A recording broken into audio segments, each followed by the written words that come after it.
안녕하세요. 새로운 신대륙을 찾아서 코리아 아메리카 코아카입니다.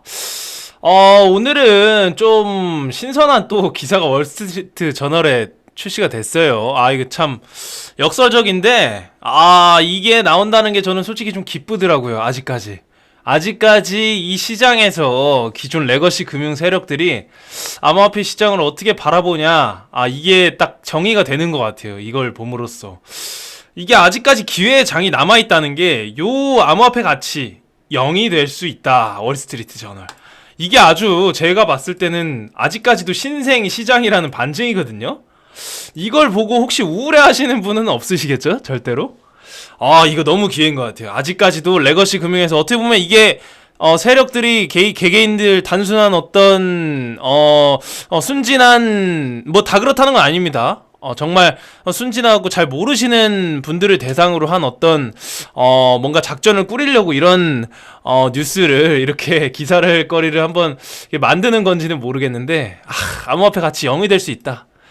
물론 뭐 이들의 의견입니다. 뭐 제가 정답이 아니니까 저도 뭐 오답이 될 수도 있고 어떻게 될지 모르는 거지만, 항상 얘기하는 거는 저는 방향이 정해져 있기 때문에 그 정해진 방향을 토대로 여러 가지 상황들을 제 나름대로의 해석을 통해서 구독자 여러분들께 말씀을 드리는 건데, 이거 참 재밌어요. 0이 될 수 있답니다. 어떻게 생각하시는지 모르겠네요.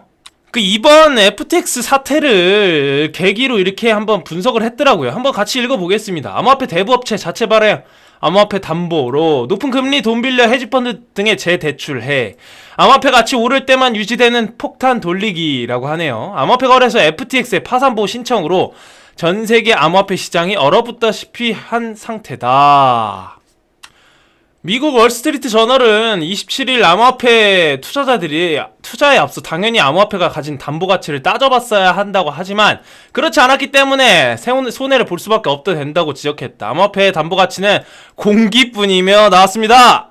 동그라미 좀 치겠습니다. 별표. 공기뿐이랍니다. 암호화폐가. 따라서 암호화폐 가치도 0이 될 수 있다는 것이다. 뭐 물론 될 수 있다는 거긴 한데, 이 가치가 공기뿐이라고 하네요. 이 참 글쎄요. 이 현상을 저는 약간, 너무 기분이 좋아요. 이 기회거든요, 기회. 이렇게 아직도 레거시 금융에서 이렇게 생각을 한다는 게, 근데 물론 이럴 수 있어요. 이렇게 기사를 월스트리트 저널에서 이렇게 던지고, 자기네들은 살 수 있단 말이죠. 그거는 모르는 거예요, 절대. 그런데 아직까지도 이런 암호화폐 시장을 이렇게 바라보는 사람들이 좀 있다. 그리고 이렇게 기사를 내보냈을 때 이런 기사에 동조하는 개개인들도 분명히 있을 것이다 라는 것을 생각을 해봤을 때 아직까지도 기회가 정말 많이 남아있구나, 이렇게 해석을 하면 되실 것 같습니다. 기술 기업을 차입 매수하는 경우는 드물다. 왜 그럴까? 기술이 뜨면 너무 가치가 치솟기 때문이다. 구글을 차입 매수하는 건 거의 불가능한 일이다. 반면 기술은 잔존 가치나 부채 상환을 위한 담보 가치는 거의 없다. FTX, 일론 머스크, 소프트뱅크가 이를 잘 보여준다. 자, 이 어떤 기술이 뜨면은 차입 매수하기는 거의 불가능한 일이라고 하죠. 차입 매수, 어떤 레버리지를 일으켜서 공매수를 하는 그런 부분일 수 있겠고요. 그렇게 해석을 해도 될 것 같고요. 일단은 요런 식으로 일단 기사를 썼네요. 계속 읽어보겠습니다. 2019년에 흑자 전환했던 트위터는 현재 연 10억 달러의 부채를 상환해야 한다. 트위터 차입 매수 비용은 달러당 60센트가 손해나는 상태다. 머스크는 직원들에게 파산을 피할 수 없다고 말한다. 물론 머스크는 고평가된 테슬라 주식을 팔아 최근에 40달러를 버는 등 모두 190억 달러를 벌었다. 그러나 그가 트위터를 언론 자유에 기반해 운영하겠다고 하자 광고주들이 떨어져 나가고 종업원들도 떠난다. 그가 트위터를 파산하고 청산한다면 남는 것은 구식, 프로그램과 경매에서나 팔릴 플라스틱으로 만든 파랑새일 뿐이다. 자, 이번에 일련의 그 어떤 머스크가 그 트위터를 인수하면서 정말 막심한 손해를 봤다곤 하는데, 어떻게 보면 언론에 탈중앙화를 외쳤죠. 근데 이게 어떻게 될지 몰라요. 신생 어떤 새로운 그런 산업군으로 도약하기 위한, 아직까지도 탈중앙화된 언론, 이런 거는 이 세상에 존재하지 않았거든요. 어떻게 보면 일론 머스크가 주장하는 것들이 글쎄요, 정말 혁신적이고 이 세상에 신개념의 분야가 생기는 그런 일련의 계기일 수 있어요. 그건 어떻게 될지 모릅니다, 절대로. 기술과 부채가 함께하는 가장 최근 사례가 샘 뱅크먼 프리드다. 그의 FTX 알라메다 제국이 폭발했다. 이들 회사는 좋게 말해 고객의 돈을 유용했다. 그렇죠. 고객의 돈을 예치를 받아서 혹은 가지고 있는 금액을 그냥 장부상에는 가지고 있는 걸로 써놓고 그것들을 이제 굴리고 또 굴려서 더더욱 욕심을 펼치고자 했지만 그게 실패해서 이번 사태가 터진 겁니다. 은행 예금 인출 사태와 같은 일이 벌어지면서 파산보호 신청을 할 수밖에 없었다. 그러나 보다 근본적 문제는 이 회사가 자체 발행한 아무짝에도 쓸모없는 FTT 암호화폐를 근거로 돈을 빌렸다는 점이다. 자, 이 기사에서 FTT 토큰을 예로 듭니다. 아무짝에도 쓸모없는 FTT 토큰이에요. 사실 여기서 말하는 걸로 논리로만 보자면 FTT 토큰을 만들어서 그것들을 발행하고 거기에 따른 가치를 부여하고 고객들의 자산을 어떤 예치를 함으로써 거래소에서 이득을 챙길 수 있는 부분을 설명을 함으로써 FTT 토큰을 구매하게 만들고 그로 인해서 FTT 토큰의 시가총액이 올라가고 그로 인하면 FTX 거래소의 어떤 전체적인 파이가 커지고 그걸로 인해서 그 커진 파이로 대출을 받아서 또 고객들의 자산을 가지고 유동성 어떤 자산을 더 불리기 위한 자금으로 활용을 하고요.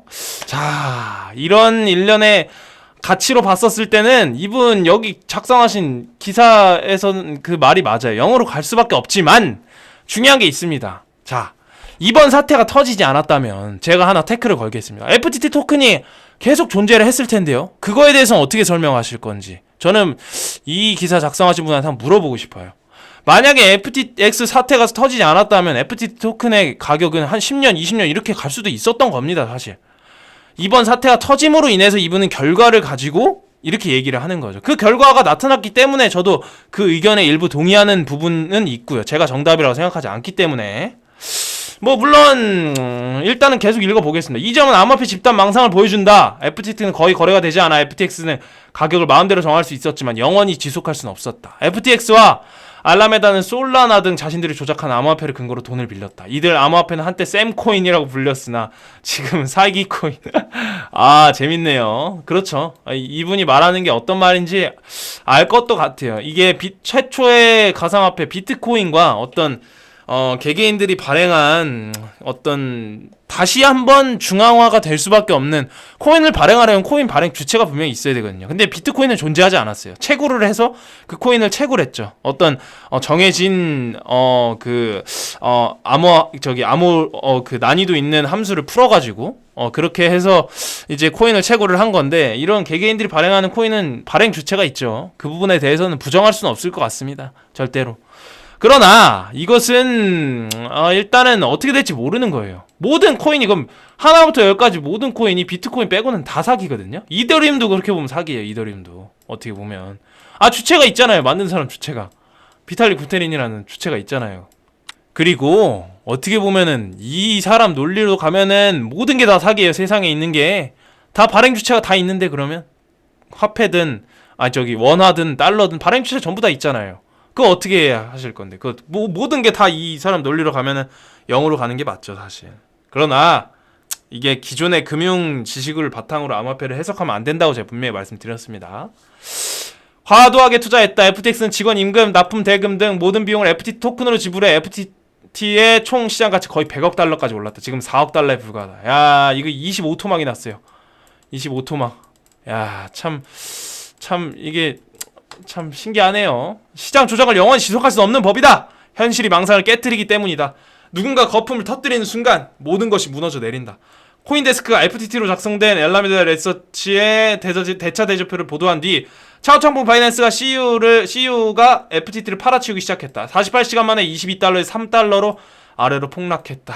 담보 가치도 마찬가지로 폭락했다. 연기가 가라앉자 FTX 알라메다는 80억 달러에서 150억 달러의 부채를 안고 있는 것으로 나타났지만 부채를 감당할 담보는 거의 남지 않았다. 채권자들에게 남은 자산을 배정하는 데만 몇 년이 걸릴 전망이다라고 합니다. 아이고, 이 개개인들 이번에 정말 FTX에 자금 있으신 분들 손해가 막심하실 텐데, 그러니까 물론 이거 안타까운 사건은 맞아요. 솔직히 안타까운 사건은 맞고 FTX가 알라메다 리서치가 이렇게 한 게 사실 도덕적으로나마 어떤 그리고 어떤 윤리적으로나마 이렇게 하면 안 되는 거였죠, 사실. 근데 그거는 맞지만 그걸 가지고 전체 암호화폐 시장을 0으로 간다고 판단을 하는 건 너무 일반화의 오류라고 생각합니다. 이게 1년의 어떤 이런 성장통의 과정을 겪으면서 앞으로 더욱더 투명해질 날들이 펼쳐지고 또 그날들이 앞으로 창창한 미래가 남아있는데 이렇게 0으로 간다, 모든 걸 일반화하기에는 솔직히 이르지 않나. 제가 봤을 땐 그래요. 뭐 계속 한번 읽어보겠습니다. 다른 암호화폐 회사들도 비슷하다. 가내수공업 규모의 암호화폐 회사가 자체 발행 암호화폐에 대해 높은 금리를 주겠다며 고객 돈을 유치하는 시기 특히 문제가 됐다. 테라, 루나, 알고리즘 암호화폐는 20%의 금리를 보장하고 큰 문제를 일으켰다. 자, 맞아요. 이건 맞습니다. 그런데 여기서 중요한 게 있어요. 디파이 플랫폼이 존재하고 앞으로 탄생하게 된 원인 자체가 중간에 어떤 중앙 집권화된 은행이 마진을 너무나 많이 취하기 때문에 그것을 탈피하기 위해서 디파이 플랫폼이 나온 거예요. 그러나 테라룬의 사태 같은 그런 사태 같은 경우에는 이 사태는 정말 어떻게 보면 이런 디파이 플랫폼 이런 것들을 약간 더 너무 넘어선 거죠. 그 부분을. 그러나 디파이라던가 이런 암호화폐 부분에서 금융 혁신을 가져올 기술적인 부분은 분명히 존재합니다. 이게 너무 갔었을 때 이게 약간 이런 식으로 가게 되는 거고 문제가 커져가지고 이제 그들의 돈을 너무 크게 굴리려고 해서 이게 문제가 되는 거지. 그렇지 않다면 문제가 제가 봤을 땐 될 일은 없다고 판단합니다. 바이낸스와 크립토닷컴도 암호화폐 기반 차익 금리가 4에서 8% 이상을 제시하면서 은행에 돈을 맡기면 0.01%의 이자만 받을 수 있는 사람들의 돈을 끌어모은다. 이들이 암호화폐에 많은 이자를 두는 건 어떻게 가능할까? 헤지펀드 등에 대출해주고 이자를 받기 때문이다. 헤지펀드 등도 똑같이 대출해주고 이자를 받는다. 이렇게 돌고 도는 건 미친 짓이다. 근데 이거 맞아요. 맞긴 맞는데 이게 레거시 금융에서 그만큼 폭리를 취했기 때문에 암호화폐 신생 시장이 이렇게 개개인들에게 이런 탈중앙화된 어떤 이유를 안배하기 위해서 이런 게 나온 게 아닐까 싶네요. 제네시스 글로벌 캐피털사는 암호화폐 대출을 촉진한 차입 플랫폼을 만들었다. 무슨 근거로 차입을 하느냐? 마찬가지로 공기뿐이다. 공기뿐이랍니다. 제미니사는 8% 이자를 지급하기 때문에 고객들은 짭짤한 수익을 낼 수 있다. 그러나 암호화폐가 어떻게 이자를 지급할 수 있는지가 문제가 된다. 가치가 오를 때만 가능한 것이다. 결국 암호화폐 대출은 폭탄 돌리기여서 투자금의 10%를 받게 되는 사람조차 거의 얼마 남지 않는 파산 상태가 될 수밖에 없다. 망상은 이렇게 끝날 수밖에 없다. 자, 그래요. 이분 참 논리적으로 설명하시는 것 같긴 해요. 맞습니다. 인정하겠습니다. 근데 자, 한번 두고 보자고요.